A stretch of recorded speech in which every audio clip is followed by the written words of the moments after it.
हाँ साथियों, आज हम कक्षा 8 की प्रश्नावली पढ़ाने से पहले सामान्य परिचय के रूप में संख्याओं का परिचय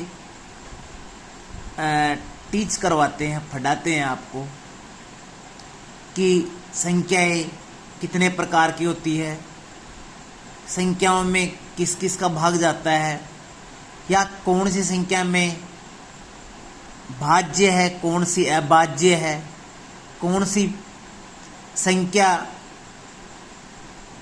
विषम है, कौन सी सम है। इन सभी संख्याओं का आज हम परिचय करेंगे। उसके पश्चात हम प्रश्नावली 1.1 शुरू करेंगे। तो आज का वीडियो कक्षा 6, 7, 8 तीनों कक्षाओं के लिए अति महत्वपूर्ण होगा। तो आपसे आशा नहीं, पूर्ण विश्वास है कि आप इन प्रश्नावलियों को पढ़ेंगे। तो उससे पहले आपके लिए ये वीडियो बहुत ही लाभदायक सिद्ध होगा। तो आइए देखते हैं। बेटा, संख्याएं 0 से शुरू होती है। संख्याएं कहाँ से शुरू होती है? 0 से शुरू होती है। संख्याएं कहाँ से शुरू होती है? 0 से शुरू होती है। 0, 1, 2, 3, 4, 5, 6, 7, 8 ऐसे अनंत तक जाती है। तो संख्याएं वैसे तो बहुत प्रकार की होती है, लेकिन मुख्य रूप से अलग अलग कंडीशनों के अनुसार संख्याओं का वर्गीकरण किया गया है। तो सबसे पहले बेटा बात करते हैं भाज्य संख्याएं। भाज्य संख्याएं देखो, कक्षा 6 में हो, चाहे 7 में हो, चाहे 8 में हो, चाहे 9 में हो, चाहे 10 में हो। बेटा, आज का जो टॉपिक है वो आज 6 से लेकर और 10वीं तक की सभी कक्षाओं के लिए महत्वपूर्ण है। तो भाज्य संख्याओं पढ़ेंगे। बेटा, भाज्य संख्या नाम से पता लग रहा है कि भाज्य, जिसमें भागे जाता हो। किसका जाता हो? 1 का भाग तो सभी संख्याओं में जाता है। 1 का भाग तो चाहे आप 10 में दो, चाहे 14 में दो, चाहे 25 में दो, चाहे 10,000 में दो। 1 का भाग तो सभी में जाता है। और स्वयं का भाग भी स्वयं में हमेशा जाता है। मतलब भाज्य का मतलब जिसमें स्वयं और 1 के अलावा किसी कम से कम एक संख्या का भाग जाता है। देखो, इसकी परिभाषा है, वे संख्याएं जिसमें स्वयं व 1 के अलावा कम से कम एक संख्या का भाग जाए। कम से कम कितनी संख्या का भाग जाए? एक संख्या का भाग जाता हो, उसे कौन सी संख्या कहते हैं? भाज्य संख्या। उदाहरण दीजिए, देखिए 4 कौन सी संख्या है बेटा? 4 में 1 का भाग जाता है कि 1 का भाग 4 में कितनी बार गया? 4 बार। और 4 का भाग 4 में भी जाता है, कितनी बार? 1 बार। लेकिन 4 और 1 के अलावा 2 का भाग भी जाता है। तो कम से कम एक संख्या हो गई जिसका भाग 4 में जाता है। इसी प्रकार बेटा 6 में 2 का भाग भी जाता है, 3 का भी जाता है, 6 का भी जाता है। 6 का स्वयं का भाग तो जाएगा ही जाएगा। इसी प्रकार 8 में 2 का भी जाता है, 4 का भी जाता है। 10 में 2 का जाता है, 5 का जाता है। 20 में बेटा 2 का जाता है, 4 का जाता है, 5 का जाता है, 10 का जाता है। 25 में बेटा 5 का जाता है, ठीक है। 50 में बेटा 2 का जाता है, 5 का जाता है, 10 का जाता है, 25 का जाता है। और 70 में भी उसी प्रकार 2 का जाता है, 14 का जाता है, 5 का जाता है, 7 का जाता है, 10 का जाता है। तो कम से कम वे संख्या है जिसमें खुद के और 1 के अलावा एक और संख्या का भाग जाता है, उसे कौन सी संख्या कहते हैं बेटा? भाज्य संख्या। आई समझ में? इसका विपरीत अभाज्य संख्या। इसका विपरीत कौन सी संख्या बेटा? अभाज्य संख्या। नाम से पता लग रहा है अभाज्य, जिसमें भागे नहीं जाता। किसका नहीं जाता? खुद के और 1 के अलावा किसी का भागे नहीं जाता। खुद का और 1 के अलावा। तो खुद और 1 के अलावा जैसे वे संख्याएं जिसमें स्वयं और एक के अलावा किसी का भी भाग नहीं जाता है। उदाहरण के रूप में देखिए, 2 का भाग 2 में जाता है, 1 का भाग भी जाता है, लेकिन 2 के और 1 के अलावा किसी का भाग जा रहा है क्या? नहीं जा रहा है। 3 में 1 और 3 के अलावा किसी का भाग जाता है? नहीं जाता। 5 में 1 और 5 के अलावा किसी का भाग जाता है? नहीं जाता। 7 में 7 और 1 के अलावा किसी का भाग जाता है? नहीं जाता है। तो 11, 13, 17, 19, 23 सब कौन सी संख्या है बेटा? अभाज्य संख्या है। इसके आगे की 5 संख्याएं आप मेरे को कमेंट बॉक्स में लिख के बताओगे कि 23 के आगे 5 अभाज्य संख्याएं कौन कौन सी है। ठीक है बेटा। और इसका अति महत्वपूर्ण प्रश्न मैं आपको बता रहा हूं, एकमात्र सम संख्या है जो अभाज्य भी है, एकमात्र है जो सम संख्या है वो अभाज्य है। क्या है बेटा? 2। इसके अलावा सभी संख्याएं, 2 के अलावा सभी संख्याएं विषम संख्या होगी। सभी संख्या कौन सी होगी? विषम, जो मैं आपको आगे बताऊंगा कि सम और विषम किसे कहते हैं। ठीक है बेटा। एकमात्र सम संख्या कौन सी है जो अभाज्य भी है? केवल 2। उसके अलावा सारी की सारी अभाज्य संख्या विषम संख्या होगी।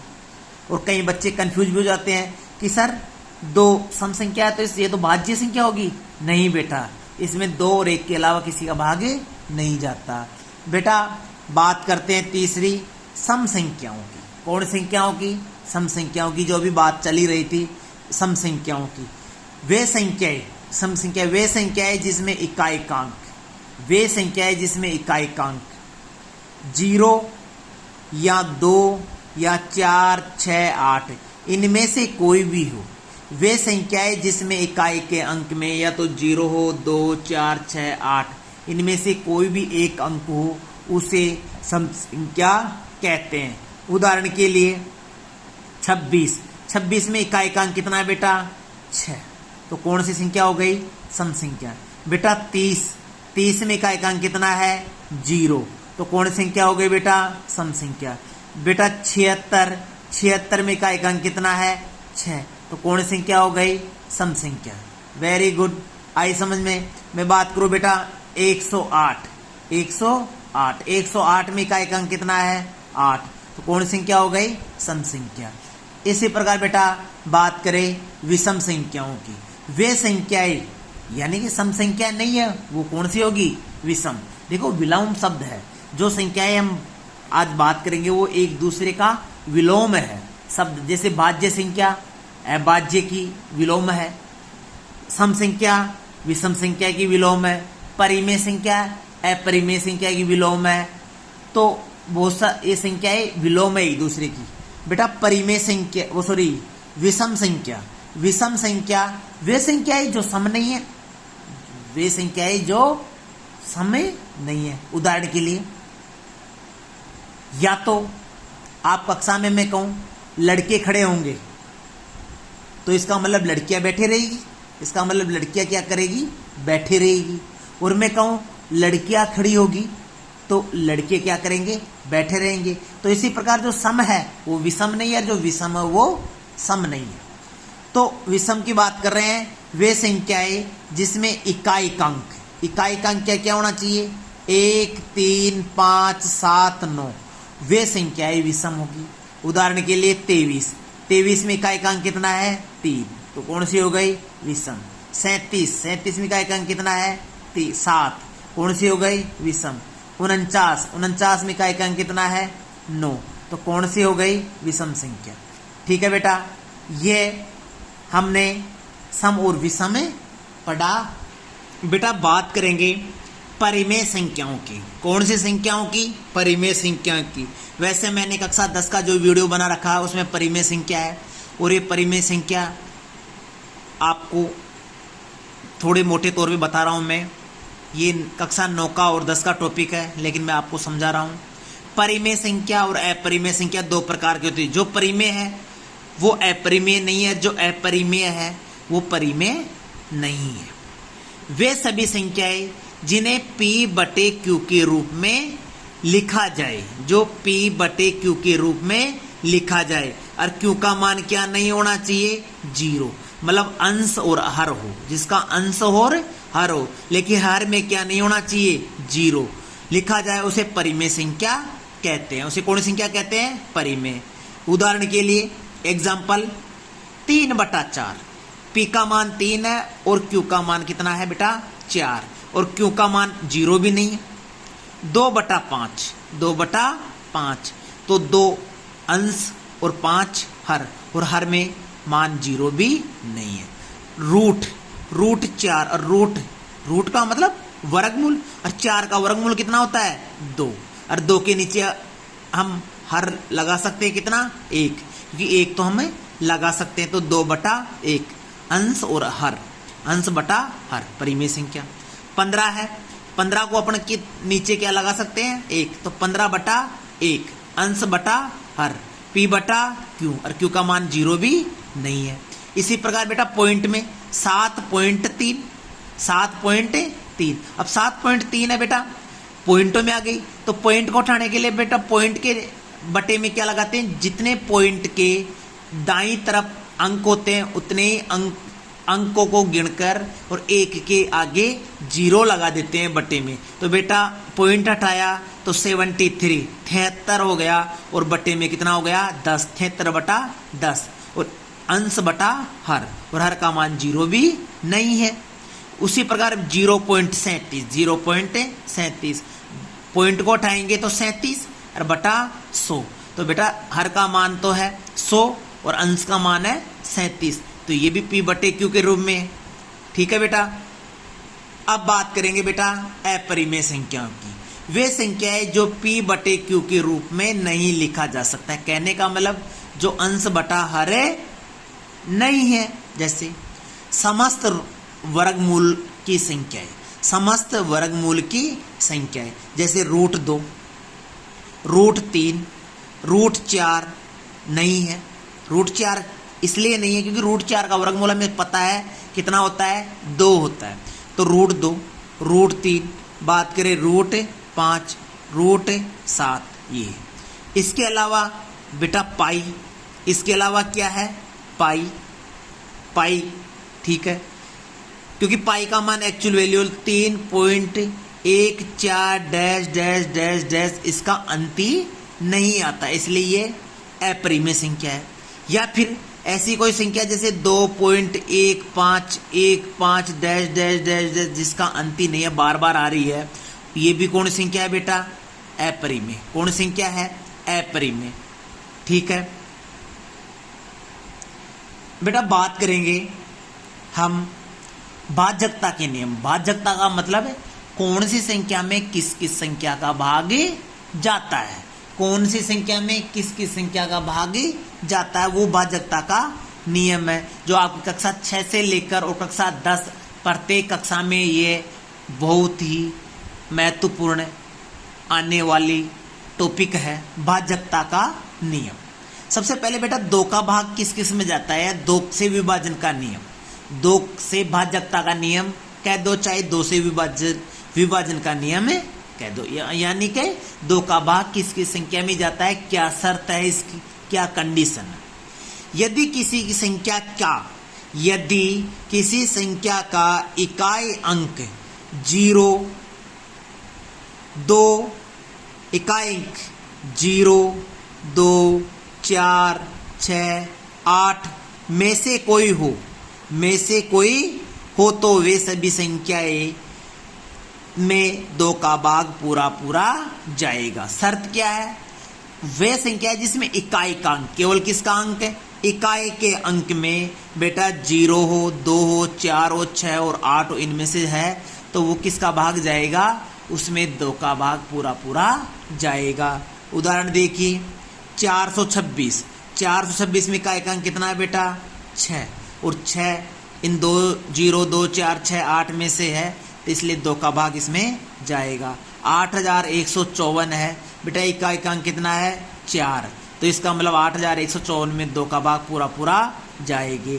बेटा 1080 है, 1080 इसमें इकाई का अंक कितना है, 0, इसका मतलब इसमें 2 का भाग पूरा जाएगा। बेटा अब पढ़ते हैं 4 से विभाजन का नियम, 4 से विभाजन, 4 से विभाजकता का नियम। यदि किसी संख्या के अंतिम 2 अंक डबल जीरो हो या 4 से विभाजित हो तो वह 4 से पूर्णतः विभाजित होगी। समझ रहे हो?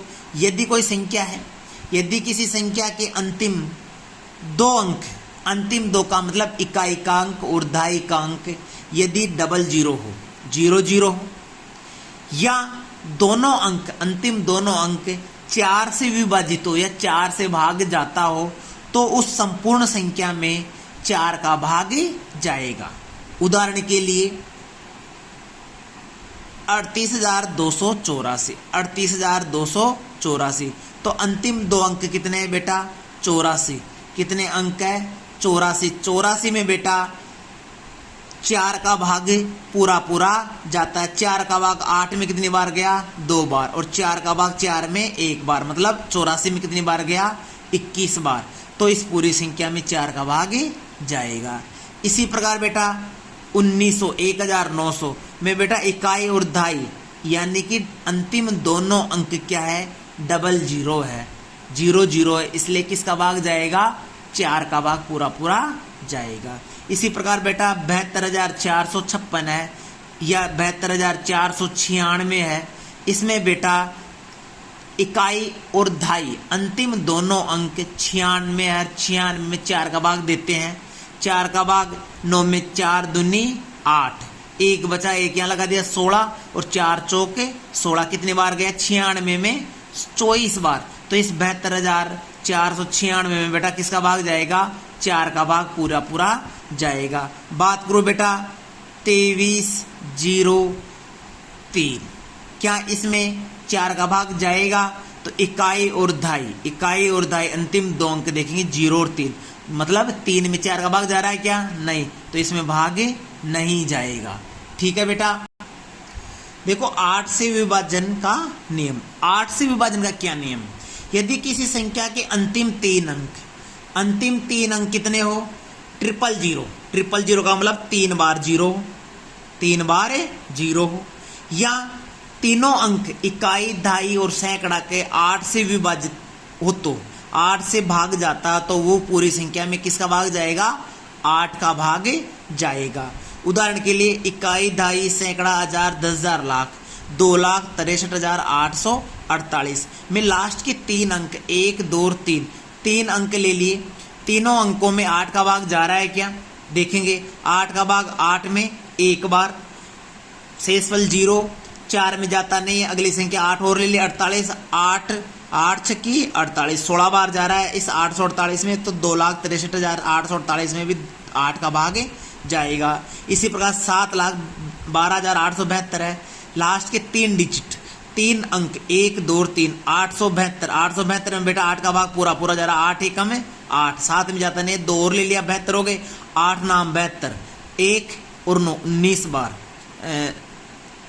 109 बार, 109 बार। तो बेटा कितनी बार गया? 109 बार, 109 बार गया तो इस पूरी 7,12,872 में भी जाएगा। और बेटा 2000 में लास्ट के 3 डिजिट कितने हैं? लास्ट के 3 डिजिट 0 है, इसलिए इसमें 8 का भाग जाएगा। बेटा 3 से भाजकता का नियम पढ़ेंगे, 3 से भाजकता का नियम पढ़ेंगे। देखो पढ़ते हैं। यदि किसी संख्या के सभी अंकों को योग 3 से विभाजित हो, 3 से विभाजित का मतलब 3 से भाग जाता हो, तो उस पूरी संख्या में 3 का भाग जाएगा। सीधा सीधा यदि किसी संख्या के सभी अंकों में का योग 3 से विभाजित का मतलब भाग जाता है, तो पूरी संख्या में 3 का भाग जाएगा। देखिए उदाहरण के लिए 9,213 है, 9,213, इनके अंकों को जोड़ दो, 9 को 2, 1 और 3, 9, 2, 1, 3 कितने होते हैं? 9 और 2 11 और 1 12 और 3 15, 15 में 3 का भाग 2 कितने बार गया? 5 बार। इसका मतलब 15 में जाता है पूरा पूरा, तो इसका मतलब 9,213 में भी 3 का भाग जाएगा। बेटा इसी प्रकार 8,757 है, इसके चारों अंकों को जोड़ो, 8, 7, 5, 7, 8, 7 15 और 5 20 और 7 27, 27 में 3 का भाग 2 कितनी बार गया? 9 बार। 9 बार जा रहा है, इसका मतलब इस पूरी संख्या में भी किसका भाग जाएगा? 3 का भाग जाएगा। अब बात करें बेटा, जैसे 2 1 3 293, 293 में बेटा 3 का भाग जाएगा क्या? देखते हैं। 9 और 2 11 और 3 14, और 14 में बेटा 3 का भाग जाता है क्या? नहीं जाता, इसलिए इस पूरी संख्या में 3 का भाग नहीं जाएगा। ठीक है बेटा। इसके बाद में बात करते हैं बेटा 5 से विभाजकता का नियम या 5 से भाजकता का नियम। यदि किसी संख्या का इकाई अंक या तो 0 हो या 5 हो तो उस पूरी संख्या में किसका भाग जाएगा? 5 का भाग जाएगा। यदि किसी संख्या में इकाई अंक या तो 0 हो या 5 हो तो पूरी संख्या में किसका भाग जाएगा? 5 का भाग जाएगा। देखते हैं उदाहरण पे कैसे। 37,560, इसमें इकाई का अंक कितना है बेटा? 0, तो किसका भाग जाएगा? 5 का। ये है 75,685, इकाई का अंक कितना है बेटा? 5, तो किसका भाग जाएगा बेटा? 5 का। बेटा 125 है, 125 में इकाई का अंक कितना है? 5, तो किसका भाग जाएगा? 5 का। 125 में क्या 2 का भाग जाएगा? नहीं। क्यों नहीं जाएगा? क्योंकि इकाई का अंक कितना है? 5। क्या 3 का भाग जाएंगे? तो इसको चेक करेंगे। 5 और 2 7 और 1 8, 8 में 3 का भाग नहीं जाता है, तो इस पूरी संख्या में 3 का भाग नहीं जाएगा। क्या इसमें 4 का भाग जाएगा? तो 4 का नियम है, इकाई और दहाई 2 अंकों को देखते हैं तो 25 हो गए, और 25 में 4 का भाग जाता है क्या? पूरा पूरा नहीं जाता, तो पूरी संख्या में नहीं जाता। 5 का भाग इसमें जा रहा है। ठीक है बेटा। बेटा 6 से विभाजकता का नियम है, यदि किसी संख्या है जिसमें 2 व 3 से पूर्णतः विभाजित हो तो वो पूरी संख्या 6 से विभाजित हो। कहने का मतलब जो संख्या में 2 का भाग भी पूरा पूरा जाता है और 3 का भाग भी पूरा पूरा जाता है, वो संख्या है में 6 का भाग भी पूरा पूरा जाता है। जैसे 8,598 है, 8,598 में, तो बेटा इसमें किसका भाग जा रहा है? 2 का जा रहा है, क्योंकि इकाई का अंक कितना है बेटा? 8, तो 2 का भाग तो जा रहा है। 3 की इसमें देखते हैं 3 का भाग जाता है कि नहीं जाता? 8 5 9 8 को जोड़ लेते हैं। 8 और 5 13 और 9 22 और 8 30, और 30 में 3 का भाग कितनी बार गया? 10 बार। कितनी बार गया? 10 बार। और इकाई का अंक तो था ही 8, 2 का तो जा ही रहा था, 3 का भी गया, तो इसमें किसका भाग जाएगा? 6 का। इसी प्रकार 27,018, इसमें 8 है इकाई का अंक, तो 2 का भाग जा रहा है, सीधी सीधी बात है। तो 2 और 7 और 0 और 1 और 8 को जोड़ेंगे। 2 और 7 9 और 0 9 और 1 10 और 18, 18 में 3 का भाग दिया, कितनी बार गया? 6 बार। और 6 का में जा रहा है भाग, क्यों? क्योंकि 2 का भी जा रहा है और 3 का भी जा रहा है। बेटा बात करें 9 से विभाजकता का नियम। 9 से विभाजकता का नियम, यदि किसी संख्या के सभी अंकों का योग किससे भाग जा रहा है? 9 से विभाजित हो रहा, तो वो पूरी संख्या 9 से विभाजित होगी। ठीक, 3 का भाग जिस प्रकार जाता है, अंकों को जोड़ लेते हैं, 3 का भाग जा रहा है तो पूरी संख्या में 3 का जाएगा, अन्यथा नहीं जाएगा। उसी प्रकार 9 के भाजकता का नियम है कि अंकों को जोड़ लो, और यदि अंकों के भाग जा रहा है 9 का, तो पूरी संख्या में 9 का भाग जाएगा। देखो, इकाई दहाई सैकड़ा हजार 10,000 36,279, 36,279 में क्या 9 का भाग जाता है कि नहीं जाता है? देखते हैं। 3 6 2 7 और 9 को जोड़ेंगे। 3 और 6 9, 9 और 2 11 और 7 18 और 9 27, 27 में 9 का भाग जा रहा है क्या? 9 3 27, कितनी बार गया? 3 बार। तो इस पूरी संख्या में भी 3 का भाग 9 का भाग जाएगा। इसी प्रकार 27,918, 27,918 में 9 का भाग जाता है क्या? देखेंगे। 2 और 7 9 और 9 18 और 1 19 और 8 27, 27 में 9 का भाग गया, कितनी बार गया? 3 बार। तो इस पूरी संख्या में भी 9 का भाग जाएगा। ठीक है बेटा। बेटा 10 से विभाजकता का नियम। 10 का क्या नियम है? यदि किसी संख्या में इकाई का अंक 0 हो तो पूरी संख्या 10 से विभाजित होगी। इसका तो सबसे सरल तरीका है, यदि इकाई का अंक में क्या हो? 0 हो, तो बेटा किसका भाग जाएगा? 10 का भाग जाएगा। इकाई का अंक में क्या होना चाहिए? 0 होना चाहिए। इकाई का अंक में क्या होना चाहिए? 0। तो देखो 24,620 में इकाई का अंक कितना है? 0, तो 10 का भाग जाएगा। 37,890 में इकाई का अंक कितना है? 0, तो किसका भाग जाएगा? 10 का भाग। 99,550 में इकाई का अंक कितना है? 0, तो किसका भाग जाएगा? 10 का भाग जाएगा। तो साथियों, बच्चों, तो हमने आज पढ़ा कक्षा 6, 7 और 8 के लिए के प्रश्नवालियाँ स्टार्ट करने से पहले जो संख्याओं से संबंधित अपना परिचय था वो मैंने आपको बताया है, और मैं आशा करता हूँ कि आपके समझ में आ गई होगी। और आगे मैं आपको यह बार बार कहना चाहूँगा कि ये जो आज बताए गए जो भाजकता के नियम है, संख्याओं का वर्गीकरण है, ये कक्षा 6, 7, 8, 9, 10 और जब तक आप गणित पढ़ते रहोगे जब तक काम आने वाली है। तो आप इसको ज़्यादा से ज़्यादा देखिए, और मेरे चैनल को आपने सब्सक्राइब नहीं किया तो सब्सक्राइब करके बेल आइकन को प्रेस करके और दबाइए, जिसके आपको मेरे वीडियो का नोटिफिकेशन मिलता रहे, और आप अति शीघ्र ही अच्छी से अच्छी स्टडी में जुट जाइए, जिससे आपके अच्छे मार्क्स आ सके और अच्छी पढ़ाई कर सके। धन्यवाद। जय हिंद, जय भारत।